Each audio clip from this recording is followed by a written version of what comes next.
National house hold income सर्वे एक बड़ा level का डाटा कलेक्शन प्रोजेक्ट होता है जहां सरकार या कोई स्टैटिस्टिकल संस्था देश भर के परिवारों से उनकी कमाई, खर्च करने की आदतें और रहने के हाल के बारे में सवाल पूछती है। ये पूरे देश के लिए फाइनेंशियल हेल्थ चेकअप की तरह काम करता है। भारत में पहली बार 1955 में डाटा कलेक्शन हुआ था।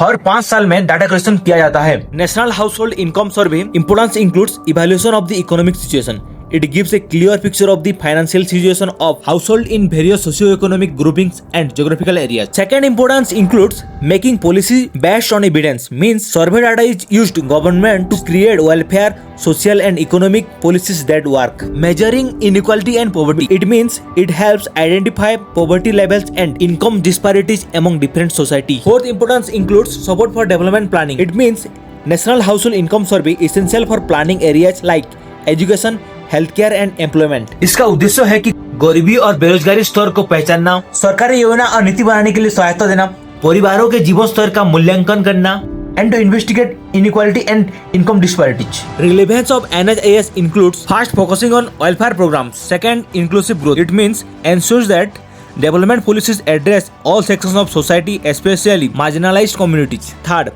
economic planning and budgeting means provides a foundation for national and regional economic planning. Fourth, evaluation of government policies. And last, supports efforts to reduce poverty, inequality and improve living standards. NHIS केवल एक सर्वे नहीं है, बल्कि नीति निर्माण की दिशा में एक क्रांतिकारी बदलाव है। इसके माध्यम में सरकार को समझने के लिए मदद मिलेगी कि कौन सी वर्ग आगे तेजी से बढ़ रहा है और कौन सी वर्ग पीछे छूट रहा है। ये डाटा सुनिश्चित करेगा कि भविष्य की नीति अनुमान पर नहीं बल्कि तथ्य और प्रमाण पर आधारित। National house hold income survey is not only A survey but also it is the foundation of a bright and empowered India.